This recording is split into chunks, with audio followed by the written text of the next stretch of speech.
Welcome to Stream Economy, where we talk about the biggest news across movies, TV shows, and games, and tell you what you should and shouldn't be watching. Let's kick things off with an update on the James Gunn situation.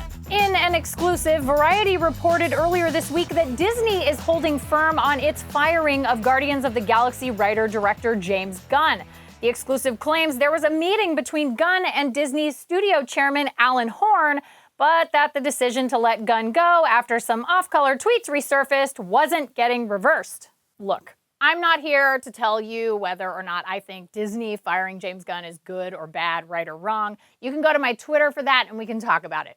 What I want to do today is I want to speculate with you about where James Gunn might direct next. And I have some good ideas. So obviously, the first and best FU to Disney would be for him to go to Warner Brothers, specifically DC.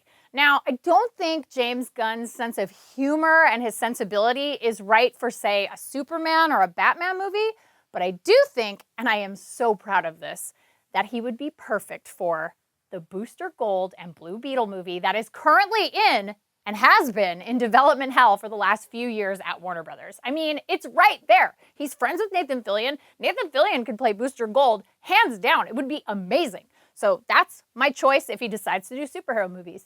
Maybe he wants to go to the smaller screen. Well, if that's the case, I think he would be incredible directing a season of a show like Fargo or True Detective.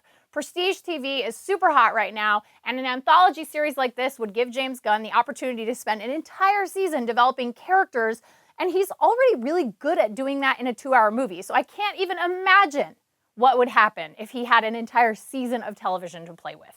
Lastly, maybe he says, none of this is for me. I want to go back to making weird sort of auteur movies like Slither and Super, which were super, super cool, no pun intended. But honestly, this is a very James Gunn move too. And it would make me excited to see what he would make, especially after he's been part of the Hollywood machine for the last few years. Also, he could get picked up by Netflix, Amazon, or even Apple, who might swoop in and make him an offer he can't refuse. Well, either way, all of these options sound super exciting to me, and I'm really curious what you guys think James Gunn might do next. But any way you slice it, James Gunn, if you're out there and you are watching, get paid. Let's use that Gunny gun. Woo! Catch Kevin! This is James Gunn's money. Let's just give it all to James Gunn. That's for you, buddy. That's for you. All right. In other exciting employment news, Star Trek has found its Spock. We already knew that Spock would be making an appearance on the USS Enterprise after the events of Comic-Con a few weeks ago. Now we know that actor Ethan Peck will be suiting up as everyone's favorite Vulcan for Season 2.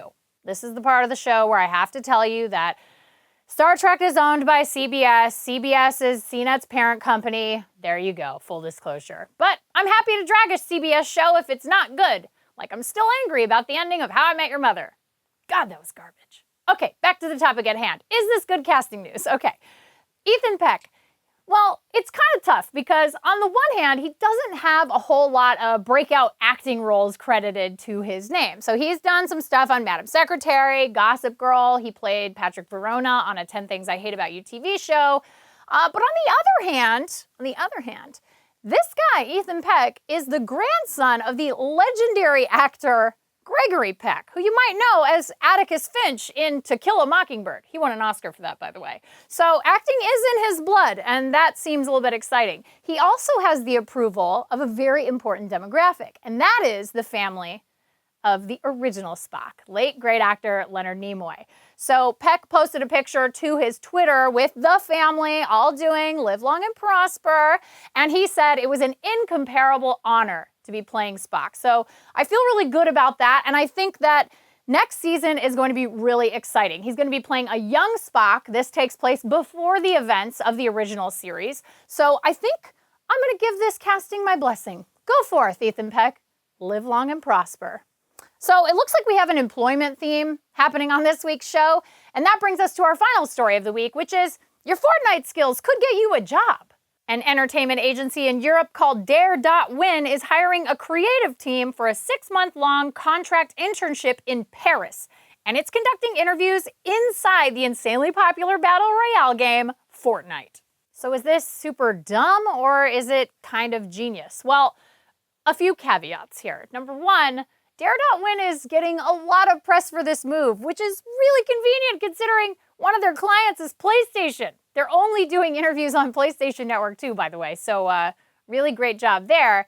And secondly, they're a creative agency. This is literally their job, to generate buzz and gin up press, which I feel like I've been swindled in some way by reporting on this right now. But let's just talk about the idea of how this works. So they say if you want to try out for this job or if you want to interview for the job, you have to add them on PlayStation Network. Then they'll set up a time with you, and then you will play with the Dare.win team in Fortnite.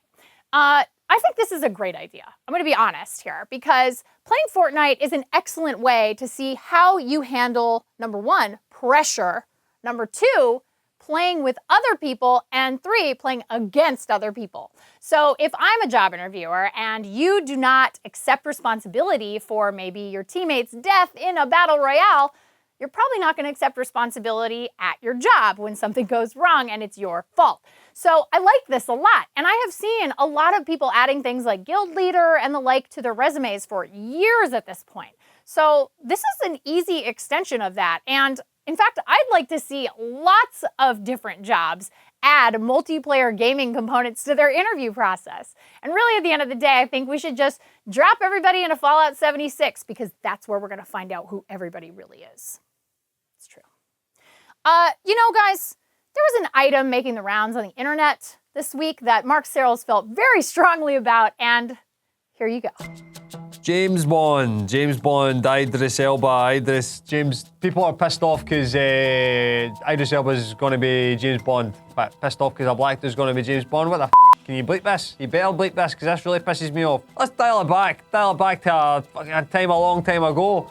Did you know that James Bond's actually Scottish? Did you hear me complaining?